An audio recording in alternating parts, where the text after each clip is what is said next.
উত্তরবঙ্গে ভোট প্রচারে মুখ্যমন্ত্রী মমতা বন্দ্যোপাধ্যায় ডাব গ্রামে প্রচার সভায় মমতা বন্দ্যোপাধ্যায় সরাসরি নজর রাখবো।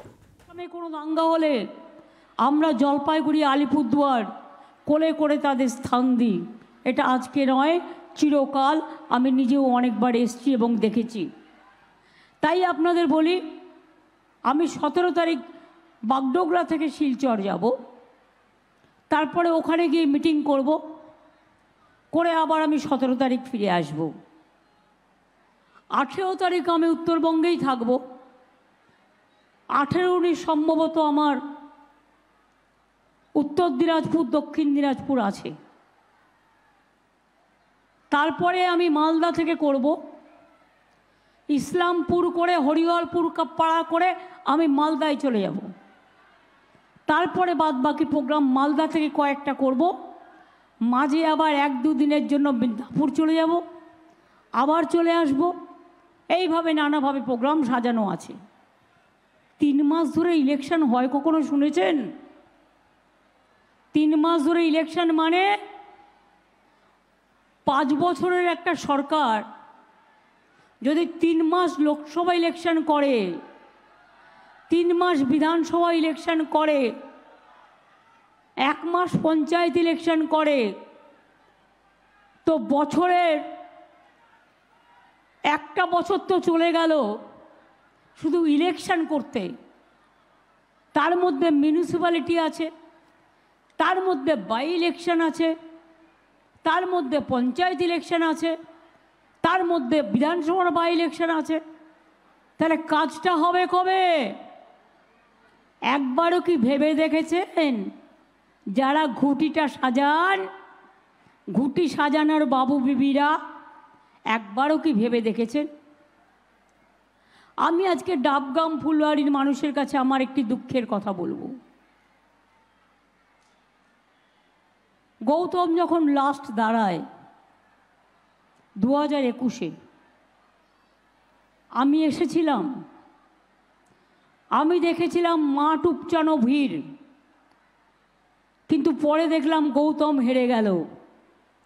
আর যাকে আপনারা জেতালেন, আমি কারো সম্বন্ধে বিজেপির মতো কুরুচি মন্তব্য করতে চাই না, কিন্তু মনে রাখবেন তাকে রাস্তা থেকে তুলে নিয়ে এসে গ্রাম সভার বা পঞ্চায়েত সমিতির কোনো একটা মেম্বার আমিই করেছিলাম। আর আজ কত ফুটান কি ডাবগ্রামের কথা মনে থাকে না? কি করেছে জিজ্ঞেস করুন। আপনারা যে বিজেপিকে ভোট দিয়ে জেতালেন, নর্থ বেঙ্গলের সব সিট বিজেপি পেল লোকসভা ইলেকশনে। কি দোষ করেছিল তৃণমূল? জঙ্গলমহলে সব সিট তৃণমূল বিজেপি পেল কেন? কি দিয়েছে আজ পর্যন্ত? একটা কিছু দিয়েছে? একটা কিছু করেছে? যদি কিছু করে দিয়ে থাকে আমার কোনো আপত্তি নেই। আমরা করেছি, আমরা বলি আমরা করেছি। যান দেখে নিন গাজলডোবা ভোরের আলো কি হয়েছে, দেখে আসুন south Alipurduar safari, Darjeeling safari, চলে যান জয়ী সেতু, চলে যান ভাওয়াইয়া সেতু, চলে যান রক্তিম সেতু, চলে যান new airport, Bagdogra night landing, জমি দিয়ে দেওয়া বেশি করে, কুচবিহার এয়ারপোর্ট তৈরি করা, বালুরঘাট এয়ারপোর্ট তৈরি করা, মালদা এয়ারপোর্ট তৈরি করা। কে দিয়েছিল 1 লাখি বালুরঘাট? কে দিয়েছিল বন্ধু পদাতিক ট্রেন? কে দিয়েছিল কাঞ্চনকন্যা? কে দিয়েছিল উত্তরবঙ্গ এক্সপ্রেস? কে দিয়েছিল শতাব্দী এক্সপ্রেস? মনে রাখবেন 10 বছর আগে সকাল দুপুরে ছাড়তো, 10টায় এসে পৌঁছাতো। কে দিয়েছিল? জলপাইগুড়িকে অমৃতসরের সাথে কানেক্ট করেছিলাম, দীঘার সাথে কানেক্ট করেছিলাম, বড় বড় ইম্পর্টেন্ট জায়গার সাথে কানেক্ট করেছিলাম। জলপাইগুড়ি ঝগিগোপাল রেল লাইন কার করে দেওয়া? আমার করে দেওয়া। 1 লাখি বালুরঘাট কার করে দেওয়া?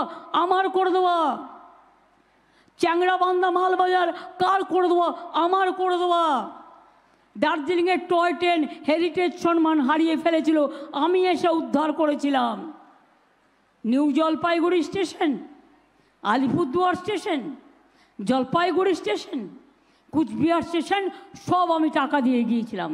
প্রত্যেকটা করবার জন্য টাকা দিয়ে গিয়েছিলাম। আর একটাই মাত্র রিক্রুটমেন্ট বোর্ড বেড়েছিল ভারতবর্ষে, 20টার জায়গায় 21টা হয়েছিল, সেটা শিলিগুড়িতে আমি করে দিয়ে গিয়েছিলাম। এটা মনে রাখবেন। আমি যখন রেল মিনিস্টার থেকে চলে এসেছিলাম, বাংলা থেকে ওরা ধানবাদ কেটে নিয়ে গেল ডিভিশন। আমি কিন্তু প্রতিহিংসা পরায়ণ নই, আমি আন্দোলন করেছি, দিল্লিও গেছি যে কেন আমাদের ডিভিশন কেটে নেবে। কিন্তু তার পরিবর্তে আমি কি করেছি, একটা নতুন জোন করে দিয়েছিলাম, মেট্রো জোন। মনে রাখবেন, নতুন জোন, সেটাও আমি রেল মিনিস্টার থাকাকালীন করেছিলাম, বিজেপি করেনি।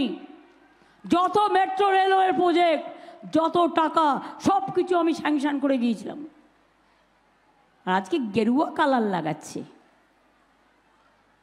আর্মি কোয়ার্টারেও গেরুয়া কালার। আরে গেরুয়া কালার তো সাধুরা পরে, তাদের আমরা সম্মান করি, এক একটা কালারের একটা সম্মান আছে। কিন্তু মনে রাখবেন, আজকে স্কুলগুলো সৈনিক স্কুল, আমি সেদিনকে দেখলাম সংবাদপত্রে, সেগুলো নাকি বিজেপির বন্ধুদের হাতে দিয়ে দেওয়া হচ্ছে। আমি বিজেপির বন্ধুদের জিজ্ঞেস করি, আচ্ছা বলুন তো, আপনারা কেন এই বিজেপিকে সমর্থন করেন? আপনারা তো আগে এরকম ছিলেন না, আগে তো ডেডিকেটেড ছিলেন, কাজ করতেন। আর এখন কি পেয়ে পেয়ে হাত পাগুলো মোটা মোটা হয়ে গেছে, শরীরগুলো মোটা মোটা হয়ে গেছে, তাই বিজেপি না থাকলে আপনাদের চলবে না। তাই জেলায় জেলায় গিয়ে টাকা পয়সা দিচ্ছেন, নানা রকম কীর্তি কেলেঙ্কারি করছেন, লজ্জা করে না? ভুয়ো সোশ্যাল নেটওয়ার্ক ছবি বানাচ্ছে, মিথ্যে ছবি, ভাওতা জুমলা, মিথ্যে ছবি বানাচ্ছেন, জাতিতে জাতিতে দাঙ্গা লাগাচ্ছেন, বিভেদ করছেন। জিজ্ঞেস করুন, এই বিজেপির এমএলএরা যারা দাঁড়িয়েছিল, আবার দাঁড়িয়েছে। দল তো ছিল, পার্টি তো ছিল, যাকে আপনারা এমএলএতে ভোট দিয়েছিলেন ডাবগ্রাম থেকে, তিনি তো ছিলেন। যখন 100 দিনের কাজের টাকা লোকে পায়নি, তখন আপনি কি করেছিলেন? ঠোঁটের লুকো প্লাস্টার লাগিয়ে বসেছিলেন। গরিব লোক 3 বছর টাকা পায়নি। বিজেপি বলছে বাংলাকে টাকা দেবে না, আমাদের কাছে ডকুমেন্ট আছে, ওপেন বলেছে ওরা। 100 দিনের কাজের টাকা দেবে না, আবাস যোজনার টাকা দেবে না, রাস্তার টাকা দেবে না, যেন মনে হচ্ছে মগধ মুল্লুক থেকে টাকা নিয়ে আসছে, যেন নিজেদের সম্পত্তির টাকা। ভুলে গেছে বাংলা কারো কাছে ভিক্ষে চায় না, বাংলা মাথা নত করে না, বাংলা মাথা উঁচু করে চলে। हम सिर ऊंचा करके चलते हैं, हम सिर नीचा करके नहीं चलते। মনে রাখবেন, এই বিজেপি নেতারা, একটা পাঞ্জাবি পুলিশ, সে মাথায় পাগড়ি পরে, সব জায়গাতেই পরে, তারা আর্মিতেও পরে, তাকে যখন বলল খালিস্তানি, আর একটা মুসলিম পুলিশ অফিসারকে যখন বলল পাকিস্তানি, কই আপনারা কোনো প্রতিবাদ করেছিলেন? করেননি। 100 দিনের টাকা দিল কে? আমরা দিলাম। তাহলে ভোটটা বিজেপি কেন পাবে? 100 দিনের কাজ, ওটা ভাওতা, মনে রাখবেন, 50 দিনও হতো না।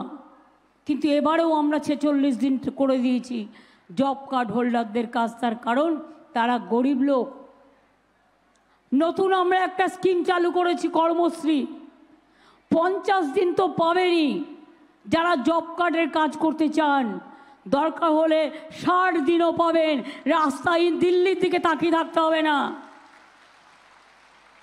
আর দিল্লির যে উড়ো পাখিগুলো, ভোট পাখিগুলো, ভোটের সময় এসে নাটক করে, যাত্রা করে, আর ভাষা কি বলুন তো? বাংলার মানুষ কোনোদিন শুনেছেন বলতে?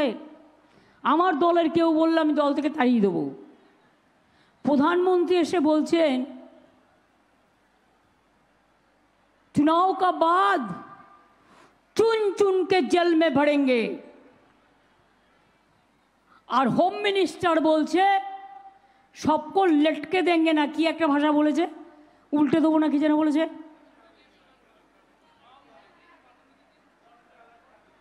ওটাকে हिंदी के की बोले उल्टा देंगे लटका देंगे हम बोलता है झटका देंगे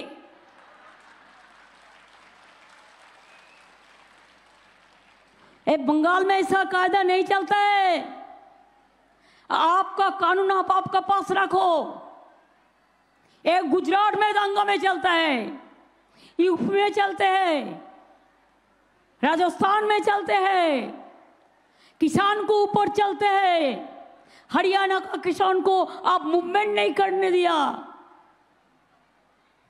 एक संदेश मिला छोटा से संदेश करके वो भी उसको बनाना है प्लान करके बनाया लेकिन जो भी बनाया जिसको भी जो कंप्लेन था एक भी मर्डर भी नहीं हुआ जो भी हुआ मैंने उसको सब वापस दे दिया हमारा लोगों को हम अरेस्ट किया लेकिन आप मेरे को बताओ बिल्कुल बानू को जो धर्षण किया है उसका बाद उसको घर का 6 आदमी को मौत हुआ आप क्यों जो बदमाश है क्रिमिनल है उसको छोड़ दिया बताइए हाथरस में जब हुआ तब आप कहाँ थे क्यों आपका पार्टी नहीं गया असम में जब 19 लाख लोगों को नाम काट दिया था लिस्ट से तब आप क्या कर रहे थे मणिपुर में जब ट्राइबल महिला को जला दे रहा था आप क्या कर रहे थे जब मस्जिद में बम मारा था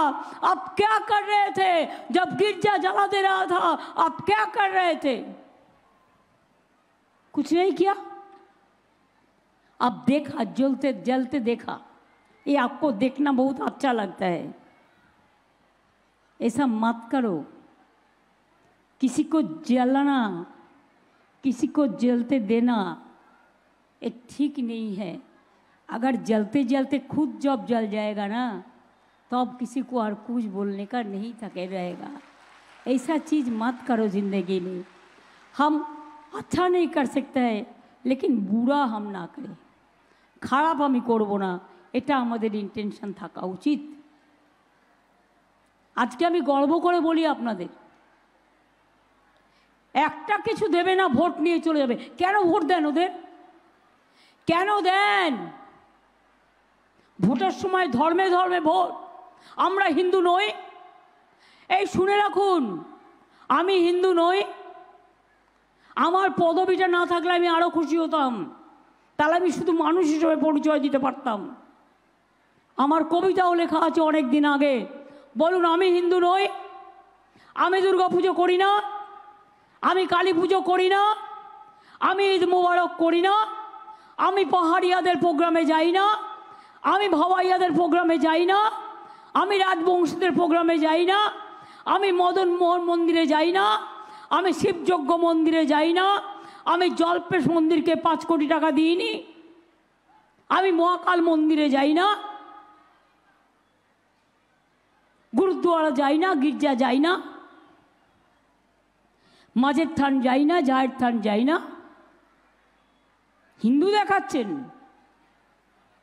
আপনারা স্বামী বিবেকানন্দের হিন্দুকে বিশ্বাস করেন না হিন্দুত্বকে আপনারা রামকৃষ্ণ দেবের হিন্দুত্বকে বিশ্বাস করেন না আপনারা রবীন্দ্রনাথের হিন্দুত্বকে বিশ্বাস করেন না আপনারা পঞ্চানন বর্মার হিন্দুত্বকে বিশ্বাস করেন না